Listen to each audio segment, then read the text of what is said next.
یزید نے اہل حرم کو اس قید خانے میں، جو تاریخ کے مطابق ایسے قید خانے میں رکھا کہ جس پر چھت نہیں تھی.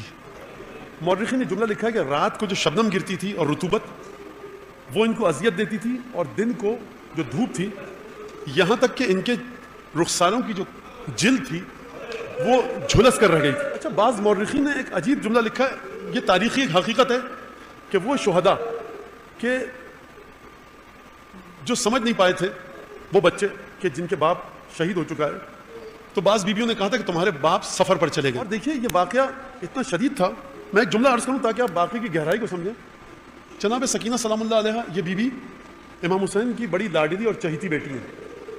یہ میں نے کیوں کہا آپ کے سامنے؟ دیکھیے، جو بچی 3 یا 4 برس کی ہو اور وہ اتنے کٹھن مقام پر، آپ یہ پڑھتے ہیں کہ مشکیزہ لا کر دیا، چچا ہم کو پیاس لگ رہی ہے، بابا ہم آپ کے سمو کے زلجنہ کے سمو کو نہیں چھوڑیں گے. امام حسین آئے تو جناب سکینہ سے جدا انداز سے رخصت ہوئے. جب زلجنہ آیا تو بی بی سکینہ نے آگے بڑھ کر گفتگو کی. یہ سب جو جملے ہیں یہ آپ کو کہاں لے کے جاتے ہیں؟ کچھ سمجھے کبھی آپ کہ یہ بی بی، یہ شہزادی اپنے باپ سے بہت مانوس تھی. جب کسی بی بی میں ہمت نہیں ہو رہی گفتگو کرنے کی مولا سے، مصائب کی شدت کی وجہ سے، تو یہ بی بی اتنی چہیتی تھی. آپ نے دیکھا جب باپ کے اوپر کوئی کٹھن وقت ہو تو سب سے آگے اس بچے کو بھیجتے ہیں جب باپ جس سے سب سے زیادہ پیار کرتا ہو. ایسا ہی ہے نا؟ تو مسلسل گفتگو ملے گی آپ کو بی بی سکینہ کی مقتل میں. ایک عالم نے بڑی اچھی بات انہوں نے بیان کی کہ عصر عاشور کے بعد جناب سکینہ کا ایک بھی جملہ آپ کو نہیں ملے گا. یہ کیوں نہیں ملے گا؟ اس کی وجہ یہ تھی کہ بچی کے دل و دماغ پر اور روح پر جو صدمہ تھا، اس نے بچی سے قوت گویائی کو سلب کر لیا تھا. بچی متحیر، مبہوت و مات. اب بچی بات کرے تو کس سے؟ پھپھیوں کے سر پر چادریں نہیں ہیں، بہنیں بے ردا ہیں، بے ہودج کے اونٹوں پر لے جائی جا رہی ہیں. بھائی سے بات کرے تو اس کے گلے کی رگوں سے خون بہ رہا ہے. کرے تو کیا کرے؟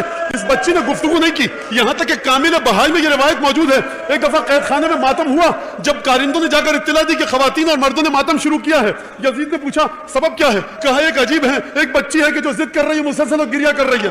حکم دیا گیا اس کے باپ کا سر اس کو جا کر دے دو. اب جو سر رکھا گیا تو ایک دفعہ بچی متحیر، جس نے اپنے باپ کو عصر کے بعد نہ دیکھا تھا، اس نے جب ایک دفعہ سر دیکھا، مسلسل گریہ تیز ہوا، اتنا گریہ ہوا بس ایک دفعہ گریہ تھما.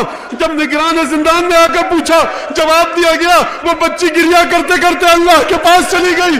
میں کہوں گا بی بی کائنات میں ایک ہی بیٹی تھی جس نے اپنے باپ کا سر دیکھ کر گریہ کیا اور شہید ہو گئی.